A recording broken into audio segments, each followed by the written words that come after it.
الکریم اما بعد فاعوذ باللہ من الشیطان الرجیم بسم اللہ الرحمن الرحیم۔ جناب صدر، معزز مہمانان گرامی اور میرے پنجابیانز، السلام علیکم۔ یہ بات الگ ہے کہ تم نہ بدلو مگر زمانہ بدل رہا ہے، یہ بات الگ ہے کہ تم نہ بدلو مگر زمانہ بدل رہا ہے، گلاب بن کر بجل رہے ہیں، چراغ آندھی میں جل رہا ہے۔ الحمدللہ تقریب کا باقاعدہ آغاز ہو چکا ہے اور آپ جانتے ہیں کہ ہم Punjab group of colleges Muzaffar گڑھ کیمپس کا حصہ ہیں، اور آج ہم یہاں نئے آنے والے طلباء کو خوش آمدید کہنے کے لیے آئے ہیں۔ تو میرے بلوچی بھائیوں کو بوشا کے اور میرے پنجابی بھائیوں کو جی آیانو، اور کیونکہ یہ خطہ سرائکی ہے یہاں ہمارے سرائکی بھائی بھی موجود ہیں، ان کے لیے سجن آمن تیکھی ٹھرن،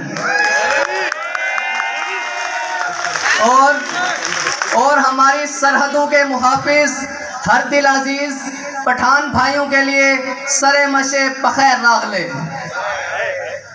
میرے جونیئرز، آپ آئے ہیں دبے پاؤں بھری محفل میں، آپ آئے ہیں دبے پاؤں بھری محفل میں، جیسے گلشن میں بہاروں کے تلم آتے ہیں۔ میرے جونیئرز، اب آپ کی زندگی ایک نئے مرحلے میں داخل ہو گئی ہے۔ کالج کی زندگی ایک دلچسپ زندگی ہے۔ آپ کا خیال ہوگا کہ یہ زندگی آپ کو آزادی فراہم کرتی ہے، لیکن میں امید کرتا ہوں کہ آپ زیادہ سے زیادہ توجہ اپنے مطالعے پر مرکوز رکھیں گے اور اپنے والدین کی امیدوں پر پورا اتریں گے اور اپنے ملک و قوم کا نام روشن کریں گے، کیونکہ عالی وقار کیا ہے کہیں تو کہیں کیا ہے، تیرگی کیا ہے روشنی کیا ہے۔ آدمی نے سمجھ لیا سب کچھ پر یہ نہ سمجھا کہ آدمی کیا ہے۔ صدر عالی وقار، صدر عالی وقار، میں اپنے ہی آپ بیتی آپ کو سناتا ہوں کہ انتخاب کالج سے پہلے میں وقت کی راہ گزر میں کھڑا تھا، میرے سامنے روز و شب کا عروج و زوال اور لیل و نہار کی طویل تاریکی تھی، بنیادی انسانی رویے اور اخلاقیات کی تباہی میری معصوم تمناؤں کے خوبصورت فہم کو زمیں بوس کر رہے تھے۔ اور عالی وقار، میں ایک ایسے ادارے کی تلاش میں تھا جہاں مجھے ہر طرح سے جسمانی اور تعلیمی سرگرمیوں سے آراستہ کیا جائے۔ جب میں نے اس کالج کا انتخاب کیا تو پھر ایسا مضمون مجھے جس سے لگاؤ تھا تو صحیح، لیکن نہ ہونے کے برابر۔ لیکن عالی وقار، یہ میری بدقسمتی سمجھیے کہ پہلا لیکچر ہوا اور سارا ہی دماغ کے پار ہو گیا۔ لیکن عالی وقار، جب سر نے مخصوص الفاظ میں مجھے جینٹل مین کہہ کر پکارا تو محسوس ہوا کہ ہم کالج لائف کا حصہ بن گئے ہیں۔ میرے جونیئرز، اب آپ کے ساتھ ایک عظیم فیکلٹی اساتذہ کرام بھی موجود ہیں جو ہماری راہ میں رہنمائی کرتے ہیں۔ اور میرے جونیئرز، آج اس کالج میں ہوتے ہوئے میرے وجود کی امنگیں مجھے مستقبل کے نئے خواب دیکھنے پر مجبور کر رہی ہیں۔ حضور والا، میری فہم و فراست ایک لمحے کو ڈگمگاتی ہے۔ میں اپنے آپ سے سوال کرتا ہوں، کیا میں انسانیت کی شب تاریک کو روشن کر سکتا ہوں؟ کیا میں آج کا نوجوان کل کا معمار اس قوم کی تعمیر کر سکتا ہوں؟ کیا میں اپنی آرزوؤں کے ساتھ دنیا بدل سکتا ہوں؟ جناب والا، اپنے ضمیر کی عدالت کے کٹہرے میں کھڑے اس نوجوان کو جواب نہ میں ملتا ہے۔ میں اس دنیا کو کیسے بدلوں گا؟ میرا ظاہر میرے باطن سے الگ ہے، میں اس دنیا کو کیسے بدلوں؟ میرا تو قول و فعل میں تضاد ہے۔ ارے عالی وقار، میں امیر غریب کے ساتھ یکساں سلوک نہیں کرتا، میں گورے کو کالے سے ممتاز سمجھتا ہوں، اور سب سے بڑھ کر میں اللہ اور اس کے رسول کی اطاعت کرنے کی بجائے دنیاوی طاقتوں پر یقین رکھتا ہوں۔ تو آپ خود فیصلہ کریں، کیا میں دنیا بدل سکتا ہوں؟ عالی وقار، نہیں نہیں نہیں عالی وقار، ہرگز نہیں، میں دنیا نہیں بدل سکتا۔ اور جناب والا، پھر تاریکی کے اس گرداب میں ایک تارا چمکتا ہے۔ تاریکی کے اس گرداب میں ایک تارا چمکتا ہے اور میرے اساتذہ میری مایوسی پر غالب آتے ہیں. تاریکی کے پیچھے چھپی روشنی میری پست ہمتی کی تاریکی کو چور چور کر دیتی ہے اور ایک آواز آتی ہے, جلال آتش و برق و سحاب پیدا کر, جلال آتش و برق و سحاب پیدا کر, اجل بھی کانپ اٹھے وہ شباب پیدا کر. تو انقلاب کی آمد کا انتظار نہ کر, جو ہو سکے تو ابھی انقلاب پیدا کر.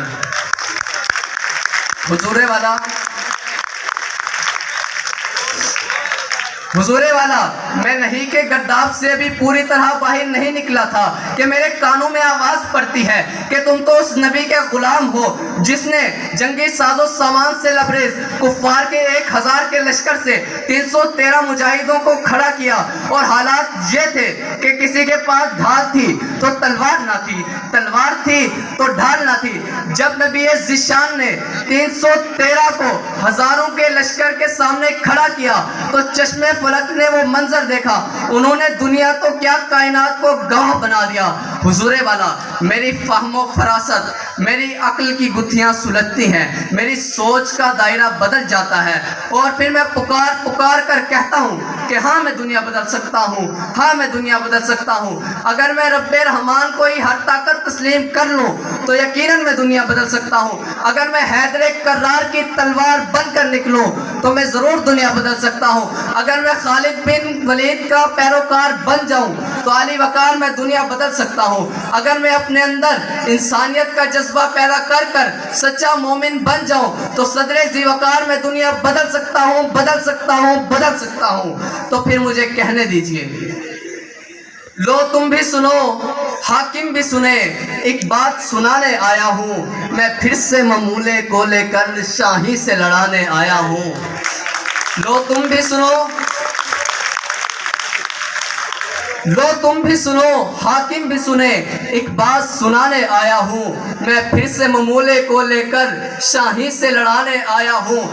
کشمیر کے خون ناحق سے رنگین ہے جن کی دیواریں, میں اس شاہی کی بانوں کی دیوار گرانے آیا ہوں. اس رنگ و نسل کی محفل میں حق کہنے کا دستور نہیں, اس رنگ و نسل کی محفل میں حق کہنے کا دستور نہیں. میں اس دستور کو بدلوں گا یہ بات بتانے آیا ہوں, کیونکہ علی وقار ہمارے روشن مستقبل کے لیے جو اقدامات یہاں کیے گئے ہیں وہ قابل تحسین ہے. جہاں ہمارے والدین ہمارے روشن مستقبل کے لیے فکر مند ہیں, وہاں ہمارے پی جی سی کے اساتذہ اپنی ذمہ داریاں احسن طریقے سے سر انجام دے رہے ہیں.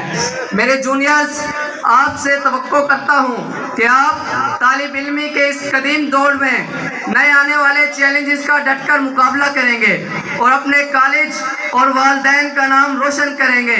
اور میرے جونیئرز, مجھے آپ کا جذبہ وہ شعر کی یاد دلا رہا ہے کہ تیرے گناہوں کے پاپوں کو سرے بازار توڑ جاؤں گا, مثل ابراہیم ظلمت کے بتوں کو پھوڑ جاؤں گا. لشکر لشکر لشکر کریں گے میری دلیری پر تبصرے, مر کر بھی زندگی کی خبر چھوڑ جاؤں گا.